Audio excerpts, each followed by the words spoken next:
Hello मेरे प्यारे बच्चों, मैं आर के सर। तो अपन यूथ पब्लिकेशन का जो सॉल्यूशंस हैं अपन वो कर रहे थे। ये सॉल्यूशन उन्हीं लोगों के लिए बहुत ज्यादा फायदेमंद रहेगा जो मेरे से पढ़ चुके हैं या फिर किसी भी टीचर से वो पढ़ चुके हैं। ठीक है ना। चलिए, क्योंकि देखो क्या होता है कि आपने अगर कॉन्सेप्ट को नहीं पढ़ा तो बहुत बार आप चीजों को कैच नहीं कर पाएंगे। तो पहले आप लोग कॉन्सेप्ट को पढ़िए, उसके बाद आपको एक नंबर की जो चीजें हैं वो आपको समझ में आएगी।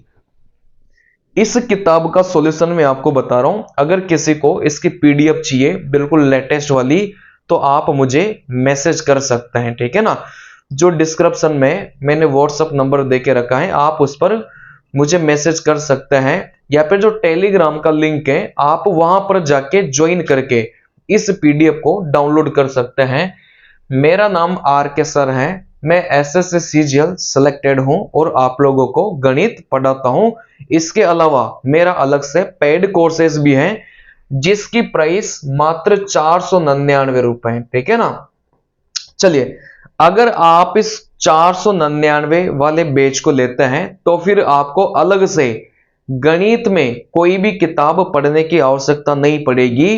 अपन यहीं पर पूरी यूथ पब्लिकेशन का सॉल्यूशन तो करेंगे करेंगे, साथ में चैप्टर वाइज जो कॉन्सेप्ट होता है, जो ट्रिक्स होती है, अपन सारी की सारी अपन पढ़ते हैं। मतलब आपको इससे बाहर कुछ भी पढ़ने की आवश्यकता नहीं पड़ेगी। ठीक है ना। चलिए, तो आज की क्लास में अपन स्टार्ट करेंगे। सबसे पहला सवाल देखो, इससे पहले के जो सवाल हैं मैं आपको इससे पहले वाली वीडियोज में पढ़ा चुका हूं। तो ये देखो, यहां से अगला सवाल यहां से स्टार्ट करेंगे। ठीक है ना। 58वें नंबर तक के सवाल को मैं ऑलरेडी करवा चुका हूं। ये 59वां सवाल है, तो आप लोग इसको देखिएगा। चलिए, तो यहां से मैं सवाल को थोड़ा सा आप लोगों के लिए बड़ा कर देता हूं, आपको समझ में आ रहा होगा।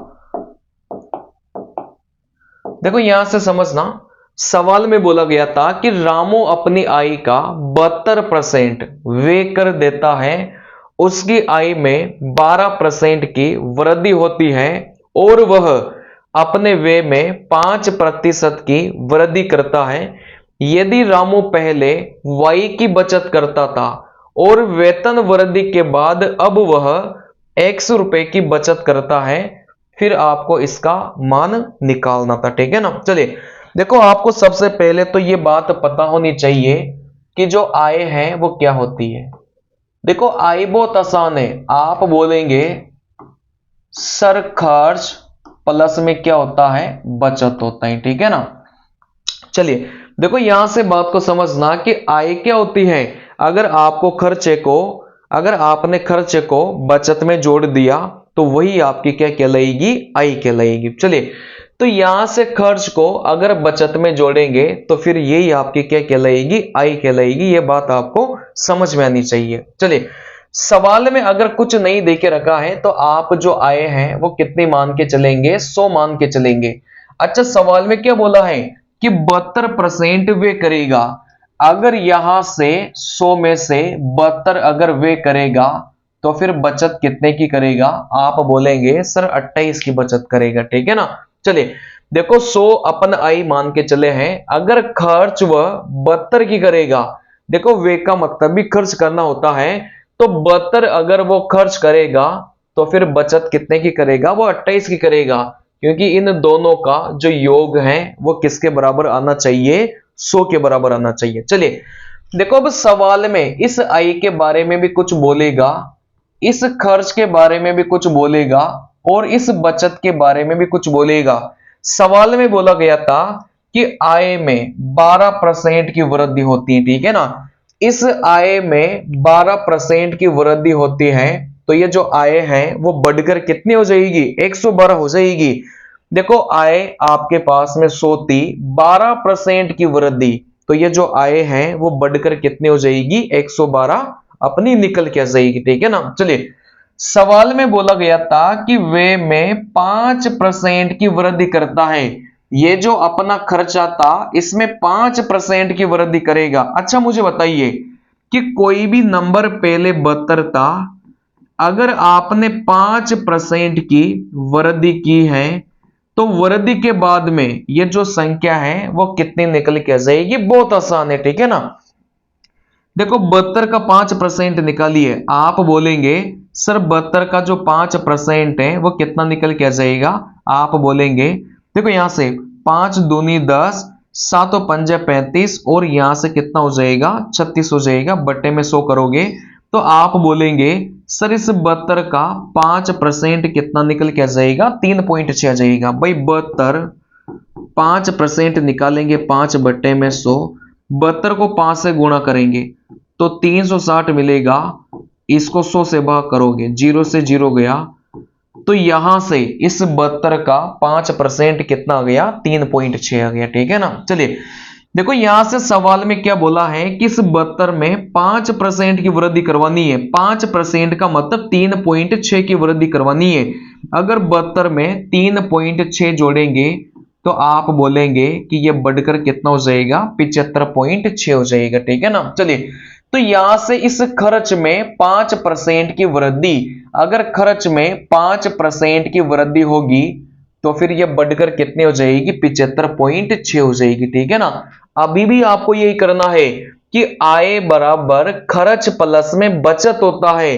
तो यहां पर जो आय है वो 112 है, यहां पर जो खर्च है वो 75.6 है, तो यहां पर जो बचत है वो कितनी होगी। आप बोलेंगे सर जो आय है वो खर्च प्लस बचत के बराबर होता है, ठीक है ना। चलिए तो 112 में से अगर 75.6 को माइनस करेंगे तो आप बोलेंगे कि सर यहां से कितना हो जाएगा 36 पॉइंट अपना 4 यहां से निकल के जाएगा, ठीक है ना। देखो यहां से कुछ नहीं करना, आय में 12% की वृद्धि 112 हो गया, इस खर्च में 5% की वृद्धि 75.6 हो गया। आय अगर 112 है, खर्च अपना 75.6 है, तो बचत कितना हो जाएगा 36.4 हो जाएगा। 112 में से 75.6 को माइनस करेंगे तो बचत कितनी हो जाएगी 36.6 निकल के आ जाएगी, ठीक है ना। चलिए अब यहां पर देखो 101 के बारे में क्या बोला था। रामू पहले वाई की बचत करता था। अच्छा बचत का खुद बताइए ना, जैसे बचत पहले 28 की करता था, सवाल में इसी बात को क्या बोला है कि वाई की बचत करता था, तो इस वाई का जो मान है वो तो कितना हो गया 28 हो गया। भाई पहले वाली बचत 28 है और बाद वाली बचत कितनी है 36.4 है, ठीक है ना। पहले वाली बचत वाई है और बाद वाली बचत कितने हैं 36.4 है। तो आप बोलेंगे सर पहले वाली जो बचत है ना उसको वाई नाम बोला है। सवाल में आगे बोला था कि वेतन वृद्धि के बाद अब वह एक्स की बचत करता है। बाद वाली जो बचत है इसको सवाल में क्या बोला है एक्स बोला है, ठीक है ना। चलिए आप बोलेंगे सर पहले वाली जो बचत है इसको तो वही बोला है और बाद वाली जो बचत है इसको क्या बोला गया है एक्स बोला गया है, ठीक है ना। फिर अपन को इसका मान निकालना था। देखो इसका मान कैसे निकालेंगे, x माइनस वाई। भाई अपन को किसका मान निकालना था x माइनस वाई बटे में क्या हो जाएगा y इंटू क्या करना है 100 करना है, ठीक है ना। चलिए तो आप बोलेंगे सर x माइनस वाई, देखो x अपना 36.4 है, y अपना 28 है, इन दोनों का अगर यहां से अंतर लेंगे तो यहां से अंतर कितना हो जाएगा 8.4 बटे में देखो y का भाग देंगे, y का भाग देंगे तो यहां से 28 गुणा करेंगे 100 से, क्योंकि यहां पर 100 से गुणा करके बोला था। देखो यहां से इस पॉइंट को हटाएंगे, नीचे यहां से एक जीरो लगाएंगे, जीरो से जीरो कट गया, ठीक है ना। चलिए आप बोलेंगे सर 7 से काटेंगे 4 बार, 7 से काटेंगे यहां से 12 बार, 4 12 को काटेगा 3 बार, या फिर डायरेक्ट आप अगर कट रहा था तो आप लोग काट भी सकते थे, ठीक है ना। चलिए तो यहां से 3 को 10 से गुणा किया तो आप बोलेंगे कि सर जो उत्तर है वो कितना निकल के आ जाएगा 30% अपना उत्तर निकल के आ जाएगा। ग्रुप डी 2022 में पूछा गया सवाल है, काफी इंपॉर्टेंट सवाल है। इस प्रकार के जो क्वेश्चंस हैं वो एग्जाम में आपको देखने को मिल सकते हैं, ठीक है ना। चलिए अगला सवाल यहां से देखेंगे, बात को समझना।